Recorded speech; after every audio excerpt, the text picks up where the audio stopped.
Tutuloy po tayo doon sa Lectio Divina. Lectio Divina. Since yung tatlong conferences na angkor in New Heaven, yung una, September 2023.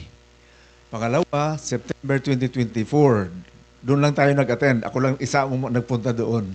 Yung una, wala talaga nag-attend because they were not aware about that and we were not serious about core. Yung pangatlo, itong September, marami na kami. At least nagkatulong-tulong na. Ang pinaka masikip ay si Tonton. Pagdating doon, pagtapos kaagad. Hindi man lang namasyal sa New Haven, sa New York. Anyway.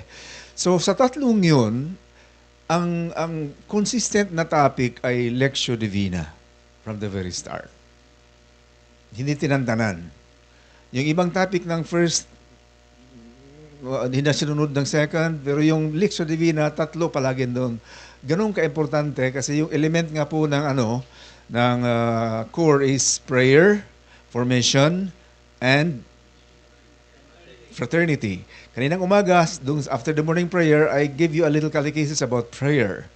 Lalo na yung Christian prayer. Yung Lectio Divina is about praying with the scriptures. Kinakailangan natin matutunan ito because we expect that in every council, gagawin natin to. This is mandated from the Supreme Office na magkaroon tayo ng Lectio Divina doon sa inyong council every now and then. So, pag-aaralan natin to. But before that, meron akong i-play na short video, dalawa, 1 minute isa naman 7 minutes, just to give us a little overview about how the Supreme Office looks at the Lectio Divina. Ito yung Lectio Divina. Ang title nito ay Men of the Word.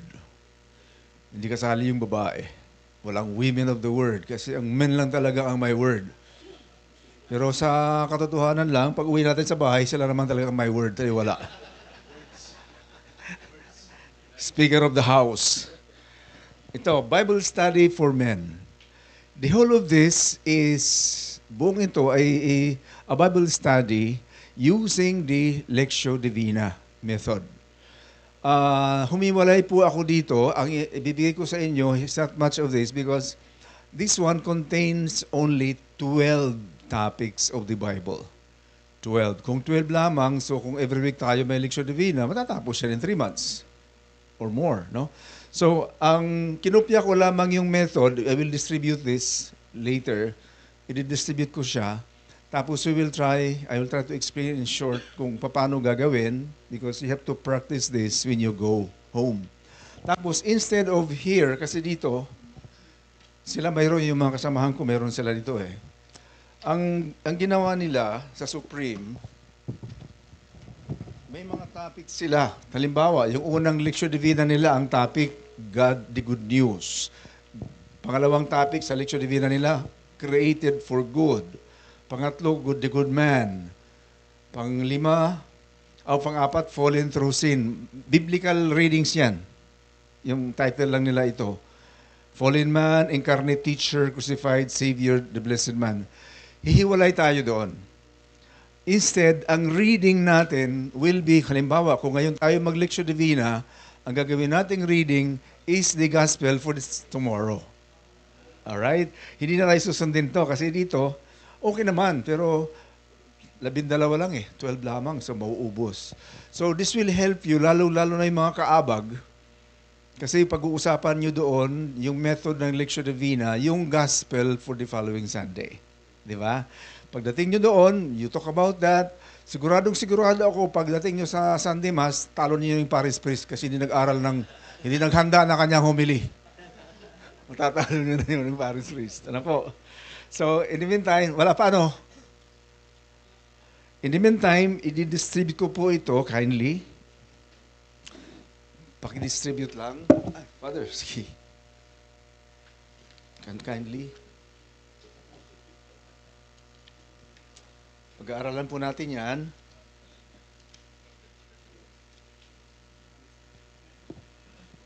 So, ang gagawin natin ngayon, we will do an actual Lectio Divina, okay? An actual Lectio Divina.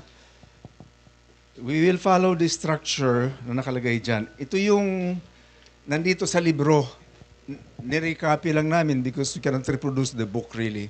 So una, okay, yung grupo, that is your council or whoever is interested in the council, no?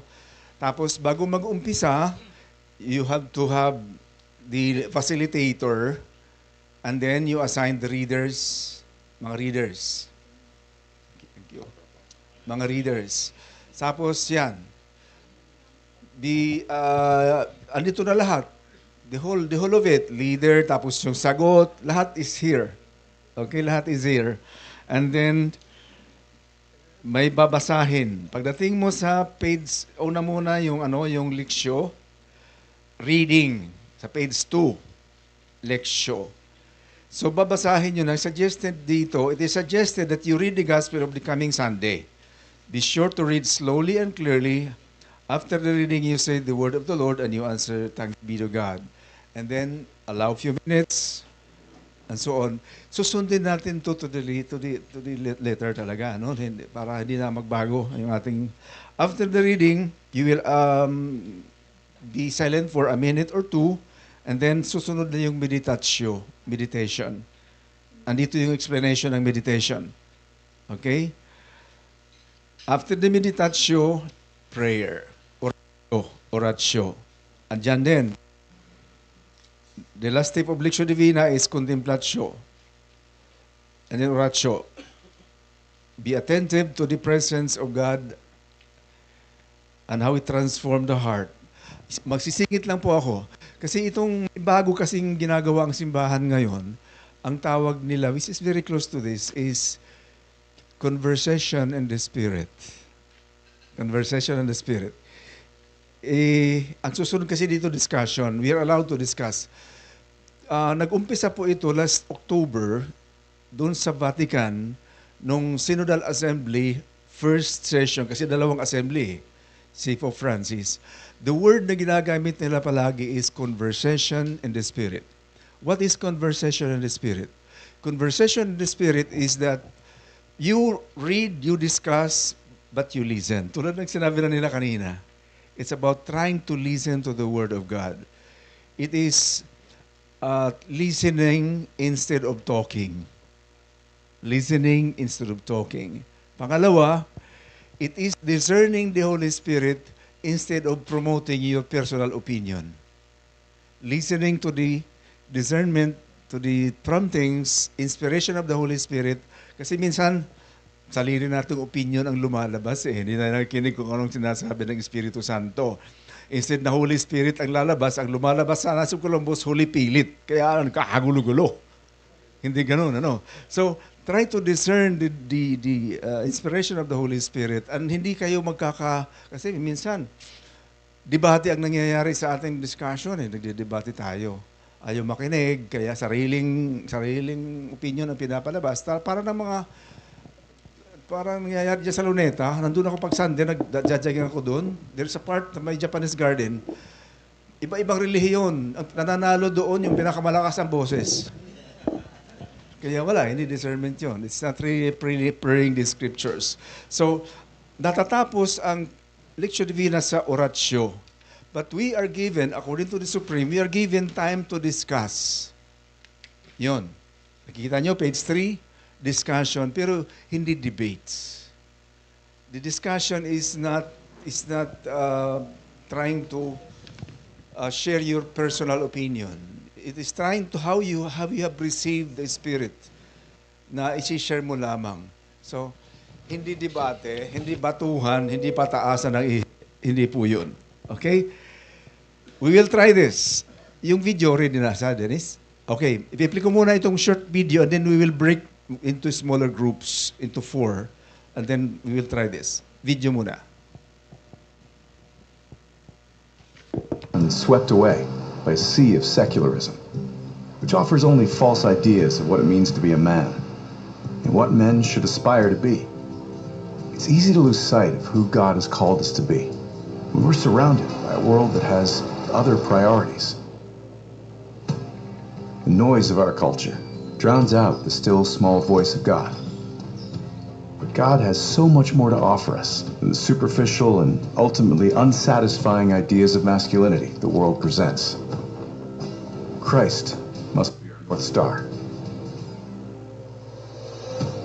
We need to go back to the very beginning and remember the overarching story of salvation, from creation to our own lives. We need to ask the hard questions. Why are we here? Where are we going? Become men of the Word by taking a step back to see the big picture, creation, sin, the cross, and the church. By letting God speak directly to our hearts and examining our lives in the light of sacred Scripture, our lives will be transformed. So let us begin and encounter the Lord through the written Word of God, so that we can go out and share the good news with a world in need. Hello, Brother Knights. My name is Mike Faber. I serve as Director of Evangelization Content.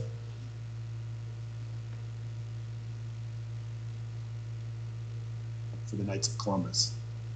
In this Men of the Word video, we will introduce an ancient practice that Catholics through the centuries have used to pray with God's Word and to encounter Him in the Bible. It is one thing to study sacred Scripture. It is quite another to pray with sacred Scripture. It is possible to study Scripture like a mere academic book, learning names, dates, historical and literary facts, without letting the Word of God affect your heart. The letter of the Hebrews in the New Testament, however, teaches us that God's Word is, quote, living and active, sharper than a two-edged sword, piercing to the division of soul and spirit, of joints and marrow, and discerning the thoughts and intentions of the heart. Unquote. A prayerful reading of the Bible changes us if we approach it as a true encounter with Jesus Christ in the written words of Scripture. How do we do this? One tried and true way is an ancient Catholic practice called Lectio Divina, Latin for divine reading. This Bible study will give you the opportunity both to study the Bible and to pray with Scripture in order to allow God to speak to you. Every third session in this study will be a guided Lectio Divina session, during which you and your group will look back at passages you've studied previously. Lectio Divina is a prayerful approach to reading the Bible that Christians have used to pray with Scripture for centuries. It was developed in the monastic tradition, but particularly after the Second Vatican Council, all Catholics have been encouraged to pray Lectio Divina. Lectio Divina is truly capable of opening up to the faithful the treasures of God's Word, but also of bringing about an encounter with Christ, the living Word of God. Over the years, a simple outline for Lectio Divina has been adopted, and it contains 4 key steps. Now, this method can be used as an individual or as a group. This introduction is intended for groups of Knights, but before we explain these 4 traditional steps of Lectio Divina, a few practical tips for preparing as a group. First, allow 45 minutes to an hour for your group to do a session of Lectio Divina. Second, before beginning Lectio Divina, select a passage that you will be praying with from Men of the Word. It should not be too long, and it should be one that you are somewhat familiar with. If the passage is much longer than the parable of the prodigal son, for example, then it is probably too long. For the Lectio sessions in this study, the passages recommended are based on readings that you will have already looked at in the study. Next, when praying Lectio Divina in a group, choose a facilitator and assign people different reading roles. This is also a good time to indicate to the group what they should expect during the session and how the time of prayer will flow. Make sure that your group is also in a comfortable space that is conducive to prayer. If it is an option and not disruptive to others, it would be very appropriate to do this in a chapel or a church.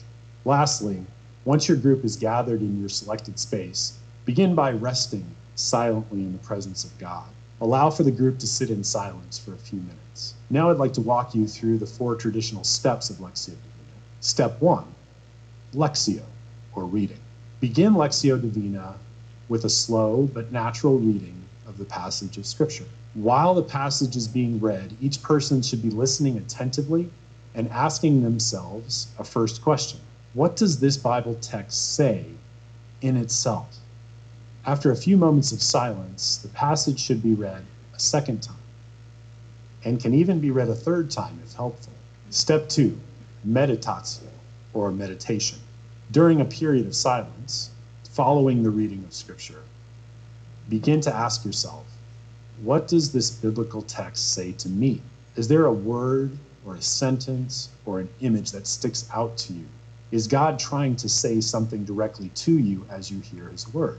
It is important here to remain faithful to the text itself and to allow it to move you and challenge you. Step 3, oratio, or prayer. This step is your response to God's word and to what was happening during the meditatio step we just completed. What do you have to say back to God? Do you have words of thanksgiving for him or praise? Do you feel moved to ask something of God? This too is done in a period of silence. Indicated by the facility. Step 4, contemplation. This final step begins with asking God to show you his own will in your life, and then to ask him, what conversion of my heart? Sit in silence and be open to how the word of God can transform your life. Take note of areas of your life that God is calling you to your attention for change. Following these 4 steps of reading, meditating, praying, and contemplating, we now go to group discussion. Delegates should conclude the lesson with a short prayer of thanksgiving. Then, during prayer, invite the members in the Lectio and Meditatio part. If those present are comfortable, invite them to share more of what God spoke to them in prayer and what they said back to him. Then finish by discussing what concrete decision or action you feel called to take in response to your time of prayer with God. Conclude your group discussion with a prayer as a group. Any prayer will do. But the traditional prayer to the Holy Spirit is powerful here. In the name of the Father, and of the Son, and of the Holy Spirit. Come, Holy Spirit, fill the hearts of your faithful, and kindle in them the fire of your love. Send forth your Spirit, and they shall be created, and you shall renew the face of the earth. Amen. Like anything we practice in our lives, Lectio Divina becomes easier over time as we get used to the pattern. It's best just to trust the process and begin. If entered into prayerfully, the Lord will take it from there. Thank you for joining us in this instructional video for the Men of the Word Bible Study. May God bless you and your brother knights. Vivat Jesus. Put himself or herself into the shoes, into the scene. As one of the onlookers or one of the passerby probably in the great event, the crucifixion. As I immersed myself in that very short prayer, I look at our Lord hanging on the cross and I pity him. Personally, as a judge, I had before me an image of an accused, but he was wrongly accused. He was wrongly sentenced. And the message that the Lord gave me is, be good as a judge. And how can you be good as a judge? Trust in me always. Depend on me. And my prayer is, Lord, enlighten me always. Thank you very much. Isa na lang kasi kakain na tayo. Sinong maglalakas loob? Yes, thank you. Mindanao.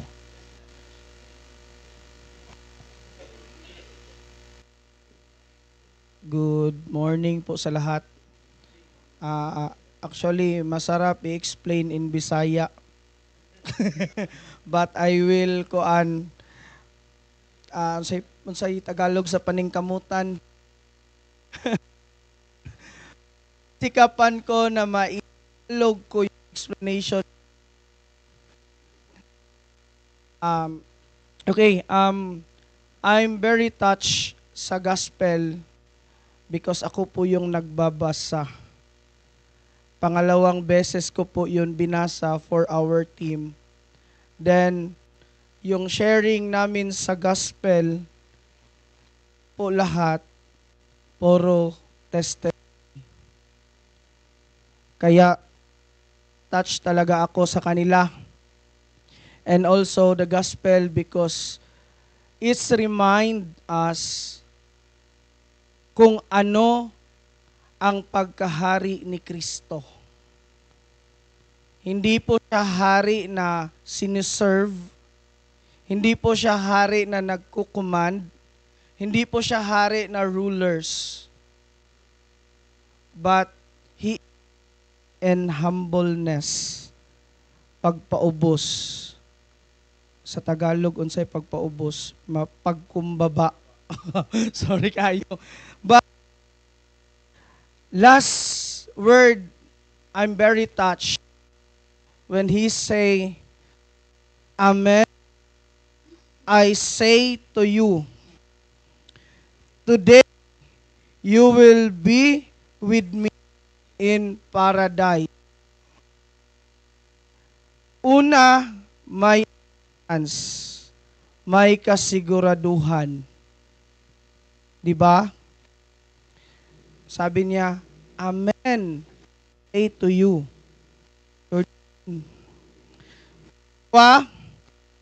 Sabi niya, day, karon,